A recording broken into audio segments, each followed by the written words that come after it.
Gotcha. It's gone. Okay, so again, we're going to break it down so that we have 2 airline breasts and 2 French legs. And what's the weight of the chicken? The weight is probably around 4. I didn't. Later in the semester, we'll do yield tests with what we're doing as well beforehand, and find out image of everything exists. So this chicken was sealed, so it looks a little beat up. So the thing I'm going to do up the neck is cut off the extra skin so that you can get at the meat underneath there. And if you feel on the breast meat that gets exposed, you'll feel a bone right underneath the breast meat. It's the wing. It's the bone. So this is in the like that. So it is if you take a bone right at the top of where you felt the bone, not going deep. It's right under the skin. Your finger, the wishbone, broken. So somebody already wished and made a wish, and apparently was not granted. So it's going to be on if it's broken, so you can see, that will be going. So if they're not broken, when they're not broken, be together like this, and you could run your fingers, grab this flap, and just pull down. It's pretty easy. And that can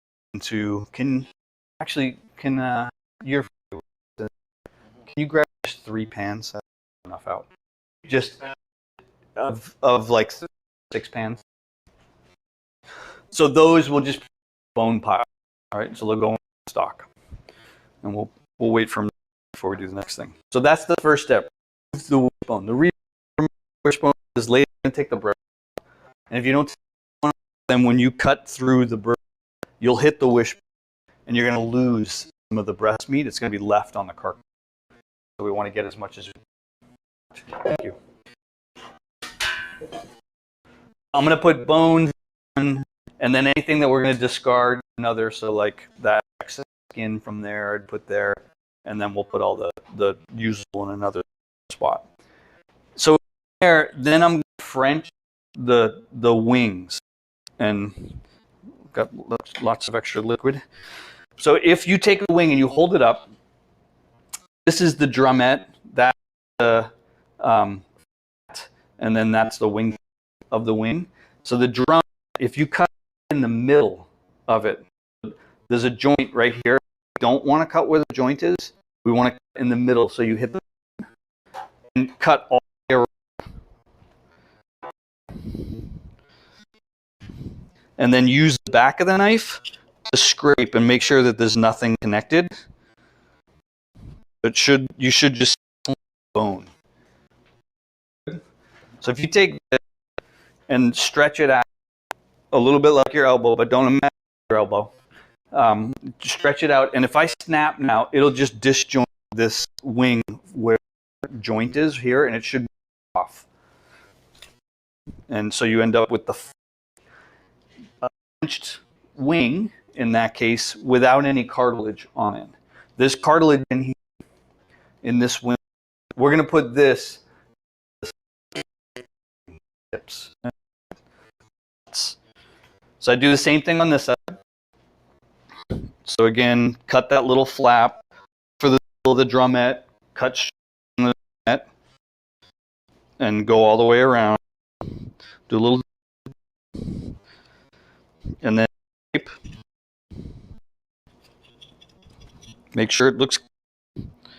You might have tissue or something on there, and then get it, and then snap down and come off. Bigger chickens, some doesn't pop off really easily. Can someone grab one of the towels? Like this. First, sit next to it.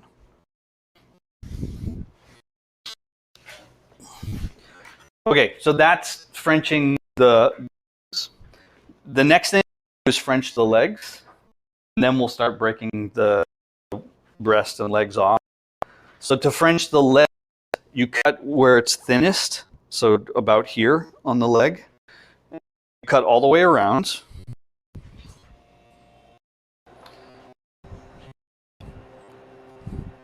and use the back knife to scrape and make sure you don't see any connective tissue. The legs oftentimes will have some connective tissue that's connected to the end of it here that you want to make sure gets disconnected.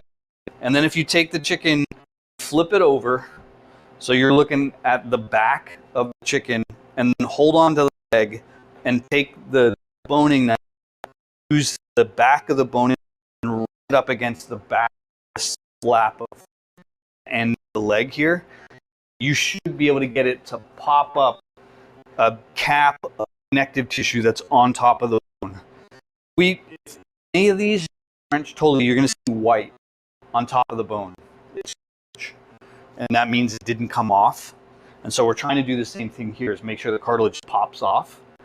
As if you didn't, then when the cartilage is going to cook somebody's, right? So if they're gone, then you have to deal with it. So if I take this, run it up against the back, and you have to push down a bit.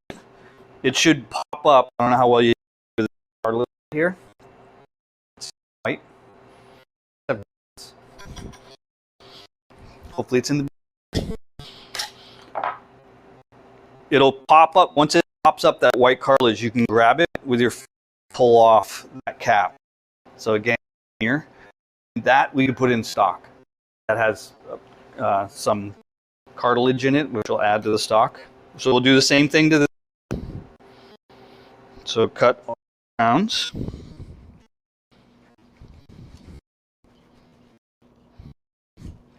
And again, use the back of the knife to scrape. Make sure everything's disconnected. And then, most common mistake on this part, do it from here. If you look at this bone, you can see it's smooth here.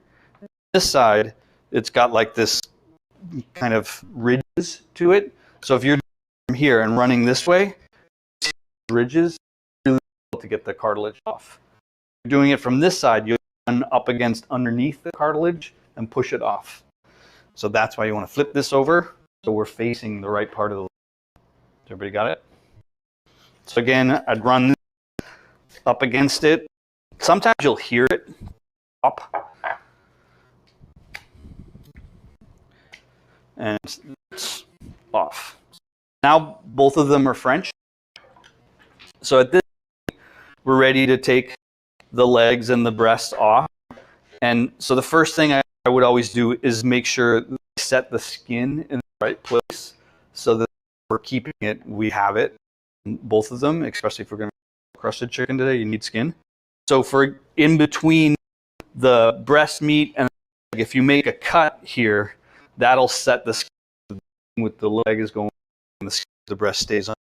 If you do it now, often it starts moving around and you end up having some that doesn't have the skin in the right place. So same thing on this side. Make a cut through that skin. And then back here, oftentimes extra fat, so you can cut that off and one to discard. And if you look at the back cavity of the chicken, you'll see this almost U structure of bones here. And if you on the leg side of that bone, not on the inside, but on the outside, the leg side of it, take the same angle at flash through this, be able to take the leg by just putting it up. So just made that one cut, turn, and it disjointed that leg. And so I could do the same thing over, make a cut through this and disjoint that leg. So now those legs are just laying flat. I usually then go take the breast because it's more stable, and then come back and remove the legs. If I just turn it around, legs are facing away from me. This is that part where we're saying there's a heel bone underneath here. So the structure of the bones of poultry, there's going to be the heel that sticks up right in the middle here, and then if you go down on the heel bone, you'll have rib bones, and the rib bones are shaped like a typical rib cage. And so what we're trying to do is run them right into the bone to get all the meat, the breast, hit those rib bones, and then fall rib bones down to remove the breast. Is everybody? So first of all, usually I would take my hand and hold it like this, skin, so that it stays, the skin on this side stays with it. If you here, a lot of times it moves around you and you don't get the skin set in the right place. So I'm going to cut through the skin. You kind of start to expose the keel. That's the keel right there.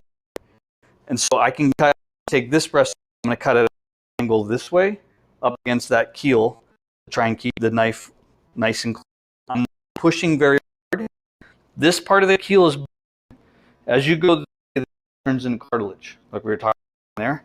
If I push hard here, I'll just go straight through the cartilage, and then the cartilage is going to be on the breast. I have to take it off unless I'm going to in there for a customer, which wouldn't be very. So I make a light cut down, then you're gonna hit bone quickly, and then I start to turn the knife, follow the ribs, boning knife. You'll see whenever you're doing something and you're doing some stuff, you turn the stuff whatever is most comfortable for your hand. So you might find that you turn it a little, or you might turn it over like this and cut at it from the opposite direction. Do what's you just make sure you're cutting the other hand is on the other side of it, so that if you slip or something, you don't cut. So you can see heel bone and bones staying up against the ribs. And if I keep doing that top part of it here toward where the back is, you're going to go all the way through and the chicken breast will start to come off. And then if I keep following away, the other bone here